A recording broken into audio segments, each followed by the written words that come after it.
Hi everyone, this is Cheryl and welcome to my sewing room. This is a very basic strip quilt and I recommend it for those of you who want to learn how to quilt. You start in the very center and gradually the pieces get longer and longer. So let's get started. This is the block layout of the quilt. The finished size is approximately 42 inches by 44. The highlighted areas are your B fabric is highlighted by yellow and the A fabric is the white area. In each of the areas, you're going to notice a number in parentheses. That represents the order in which you stitch. So for instance, on each side of fabric A, you'll stitch a B fabric. Then you'll you'll stay with B and stitch this side on. Now, switch to fabric A, stitch it on the side, stay with A, stitch it on the top, and so forth. You'll wind up with your B fabrics last. You'll need approximately 1 yard of each fabric. This is the number that you need to cut of each size. Here are the sizes of the different areas. If you have a camera cell phone and you're watching this on another device, then put the screen on pause and take a snapshot with your cell phone. Have your fabric folded with the selvage edges together.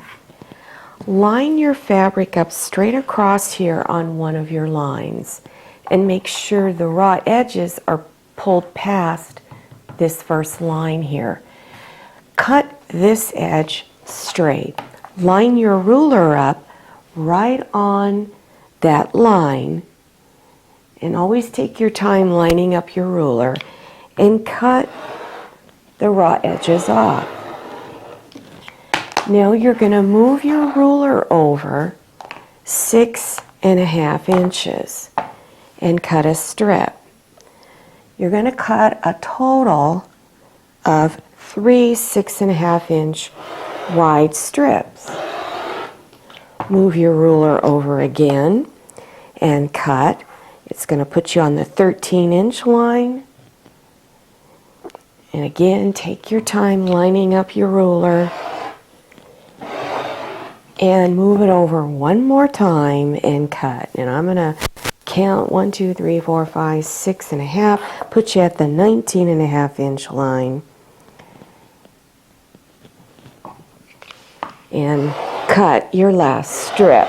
Stack all strips on top of each other and line them up. Then cut the selvage edges off and make sure your ruler is straight across here on the edge of your fabric. Take one of your strips and have the raw edge right here on the first line. Go over 21.5 inches and cut. And lay them on top of each other. Put the raw edge right here on this first line on your cutting mat. Go over 30.5 inches and do your cut. Take one of the pieces left over from the previously cut strip and cut it 8.5 inches long. So it's over here on my first line, going over 8.5 inches, and then do your cut. Have your selvage edges folded together down here. Place your fold line up here on one of the lines going straight across. Have your raw edges pulled past this first line here. Line your ruler up on the first line. Make sure your ruler is straight and then cut. Now move your ruler over 6.5 inches and cut. Continue moving your ruler over every 6.5 inches until you have 5 strips cut. Stack your strips on top of each other, and you're going to cut the selvage edges off. So line your ruler up and cut. You may have to go over it twice. There you go. Take one of your fabric B strips, place the raw edge on your first line here on your cutting mat, go over 18.5 inches, and then cut. Take 2 strips and stack them on top, and line it up on this first line and make sure it's going straight across on another line on your cutting mat, and go over to 32.5 inches and then cut. Take the 2 pieces that were left over from your previous strip that you cut and cut it 8.5 inches long. So place your ruler down there 8.5 inches over and cut. Stack your last 2 strips, place one end down here on that first cutting line down there and move all the way over to the 42-inch line. You will probably have very little left over here at the end, maybe 1/8 of an inch to 1/4 of an inch, but go ahead and trim this off. This is B fabric, and this is the A fabric in the center, and they are the pieces that are 8.5 inches long. Bring them on top and stitch 1/4 of an inch seam, then go over to this side and stitch 1/4 of an inch seam. Then always press your seams on the back side first to flatten them. Then open them up and press on top. And while you're pressing on top, keep this piece lifted. Push against the seam so that you can force the seams to go towards this strip, but don't stretch the fabric. Take the next size up of your B strips, place it front side down together, stitch 1/4 of an inch, and then do the same thing with this one. Press your seams on the back side, unfold, and press again on top, and you're pressing the seam towards the darker fabric. Now stitch these on. Remember, bring them front sides together, stitch, and do the same thing over here.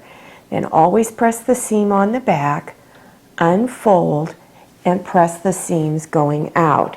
Take your next 2 and stitch them on, bringing them front sides together, stitch, press on the back, then press on top, and remember, go down to the opposite side and then stitch this one on. Go over to the side and stitch on your next strip of fabric B, then go over to the other side and stitch fabric B on. Make sure you use 1/4 inch seam, and you press your seams on the back and then press the seams all in one direction. When I was cutting out my strips and then I went to cut the selvage ends off, there were 2 strips I did not cut the selvage ends off, and there was a good reason for that. Here is the selvage, this white part. So from here where the selvage ends over to the other end is exactly 42.5 inches. So if you miscut or miscalculated somewhere, you might, for whatever reason, have to use just a little bit of this selvage in order to get it to fit. Now I was lucky, everything fit just fine, but I wanted to point that out to you. So that's why I did that. So lay this strip out before you start stitching, making sure that you have enough to cover that side. Then unfold, and to trim this off, you would line your ruler up with this edge here, and then you would cut whatever you have left over off. So this is what it should look like after you have all of the pieces stitched on. After you have completed your quilt top, then you want to layer the fabric. Fabric for the back, your cotton batting. Then pin all of the layers together. So scatter your safety pins all over. Then do your quilting stitches to hold all of the fabric layers together. After your quilting stitches are done, then you would need to trim the fabric for the back and the cotton batting even with the edges of your quilt top. The last step is to put the binding on the edges. If you need instructions on how to do the layering, quilting stitches, and the quilt binding, then play this video until a green screen appears and then click on the links. If you like this video, please click on thumbs up and also click on share to share this video with your friends. And if you haven't subscribed yet, then click on that red button down there in the lower right-hand corner of your screen. Click on that little bell and then enter your email address so that you'll receive future email notifications about my latest video. If you don't seem to be receiving those notifications, go to your cell phone, click on settings, and set notifications in the on position. I'm Cheryl. This is Manny. Thanks again for coming by. See you next time. Happy sewing!